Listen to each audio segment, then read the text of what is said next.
يؤتي الحكمة من يشاء. السلام عليكم ورحمة الله وبركاته. نحمده ونصلي على رسوله الكريم أما بعد.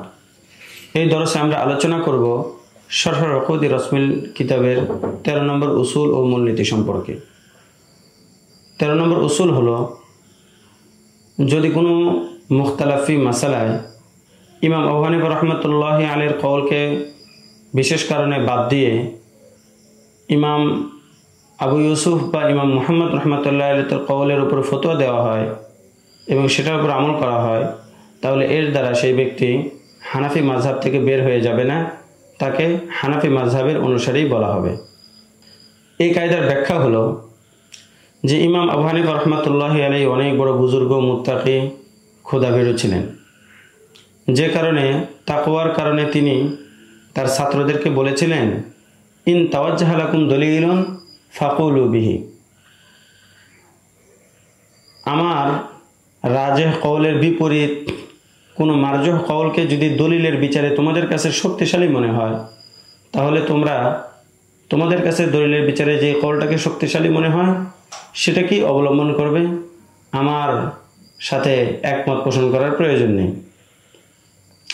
এই কথার ভিত্তিতে ইমাম আবু হানিফার ছাত্ররা ইমাম আবু ইউসুফ, মুহাম্মদ, জুফার, হাসান বিন জিয়াদ রাহিমাহুমুল্লাহ তাআলা, তারা দলিলের বিচারে ইমাম আবু হানিফা রহমতুল্লাহ আলাইহির মতের বিপরীত তার মারজুহ কওল যেটা দলিলের বিচারে তাদের কাছে শক্তিশালী, সেটাকে তারা অনেক ক্ষেত্রে অবলম্বন করেছেন।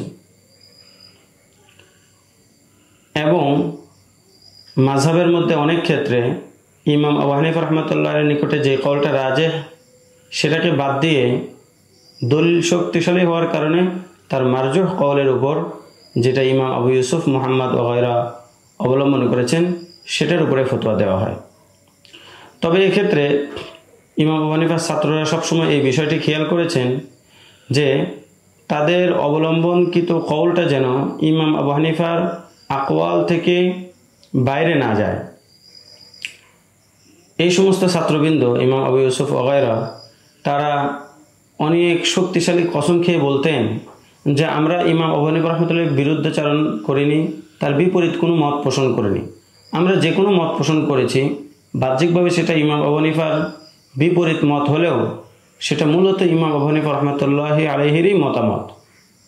কারণ প্রত্যেকটা মাসালায় বা অধিকাংশ মাসালায় ইমাম আবু হানিফা রহমতুল্লাহি আলাইহি থেকে একাধিক মতামত পাওয়া যায়, যেগুলোর মধ্যে থেকে একটা ওনার নিকটে রাজে হয়, বাকিগুলো তার ছাত্রদের মধ্যে থেকে কারোর নিকটে, কখনো কারোর নিকটে দলিলের বিচারে শক্তিশালী মনে হয়। এর একটা দৃষ্টান্ত হলো, যেমন মায়ে মুস্তামালের হুকুম কি, পাক নাকি না পাক, এই ব্যাপারে ইমাম আবু হানিফা এবং ইমাম আবু ইউসুফ রহমতুল্লাহর মতামত হলো মায়ে মুস্তামাল না পাক, নাজিস। আর ইমাম মুহাম্মদ রহমতুল্লাহর মতে মায়ে মুস্তামাল তহের গায়রে মুতাহের, নিজে পবিত্র, তবে এটার দ্বারা পবিত্রতা লাভ করা যাবে না।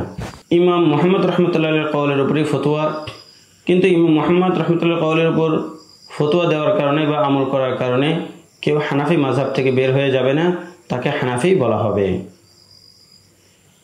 আমরা এতক্ষণ পর্যন্ত 13 নম্বর মূলনীতি সম্পর্কে আলোচনা করলাম। সামনে আমরা পরের দরসে আমরা একটি গুরুত্বপূর্ণ ইশকাল ও তার উত্তর নিয়ে আলোচনা করব ইনশাআল্লাহ তাআলা। আসসালামু আলাইকুম ওয়া রাহমাতুল্লাহি ওয়া বারাকাতুহু।